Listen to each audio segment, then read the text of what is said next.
para os pastores em torno da mesa da hóstia, do vinho e do pão. Quem dessas faces de bronze por 30 dinheiros foi o vendilhão? Inventar cada espaço, fazer da palavra o estilete dilacerador e dizimar o rebanho que negras ovelhas traíram o Senhor. Mirra, incenso, ouro e prata, as negras ovelhas roubaram do nobre Senhor. E emudeceram as vozes mais roucas e veio um silêncio enlouquecedor.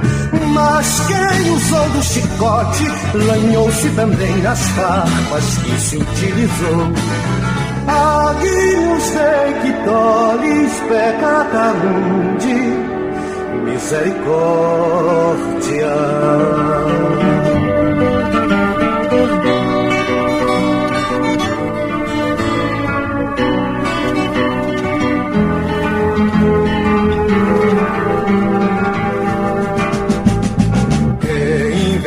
Cada espaço, fazer da palavra o estilete dilacerador e dizimar o rebanho que negras ovelhas traíram o Senhor.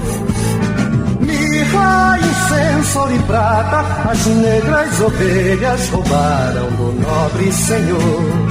E emudeceram as vozes mais roucas e veio um silêncio enlouquecedor. Mas quem usou do chicote lanhou-se também nas farpas que se utilizou. Agnus Dei que tollis peccata mundi, misericórdia.